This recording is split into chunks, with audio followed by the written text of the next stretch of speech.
Hello, I'm Jordan Smith, and this is my presentation concerning the use of films in the digital age of education. I'll be discussing new literacy studies, identity, and how film can be used in the classroom. So, first we must address the question, what is literacy? According to PowerPoint, a pile of books represents literacy, as it might do for many. Literacy has previously been understood as school literacies, which is a notion of literacy practices tied to school learning. From a new literacy studies perspective, school literacy is one of many literacies. New literacy studies has a particular interest in digital literacies. Street describes new literacy studies as a series of writings in both research and practice that treat language as social practices rather than technical skills to be learned in formal education. New literacy studies therefore requires language and literacy to be studied as they occur naturally in social life.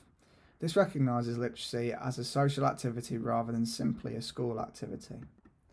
New literacy studies distinguishes two key literary terms, autonomous and ideological. Street offers a definition for both autonomous and ideological literacies. He states that the standard view of literacy would be autonomous, which assumes that literacy in itself autonomously will have effects on other social and cognitive practices.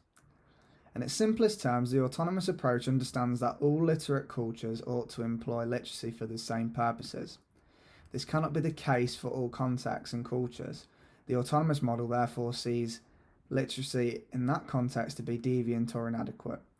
The ideological model of literacy is favoured within new literacy studies, as it offers a more culturally sensitive view of literacy practices. This model takes context into account, positing that literacy is a social practice, not simply a technical or neutral skill. There are many definitions of identity.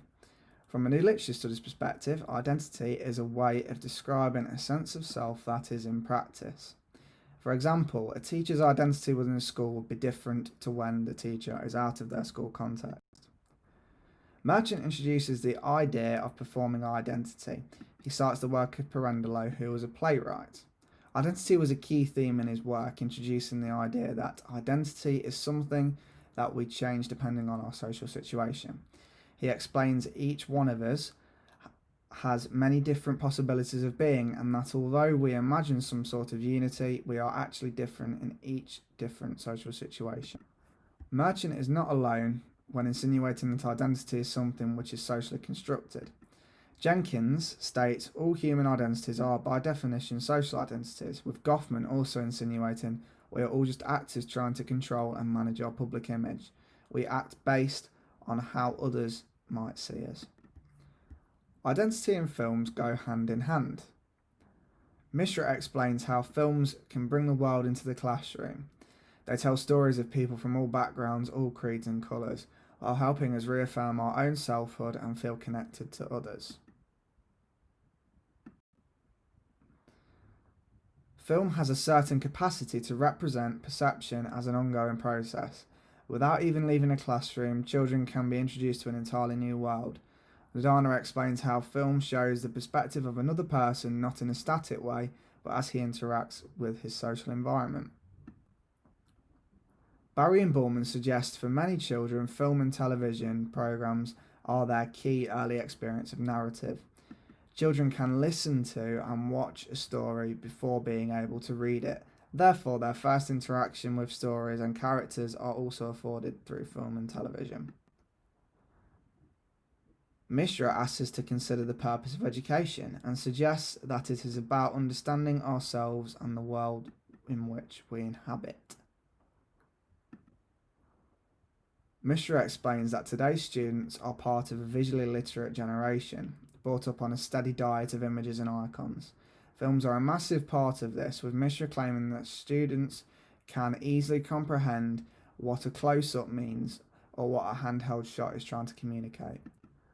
Some suggest that moving image is easier or less demanding than other media, which is sometimes accompanied by the idea that books leave more to the imagination and are therefore more demanding and of greater cultural value. However, Barry and Borman suggest that one medium is not intrinsically more or less difficult than another.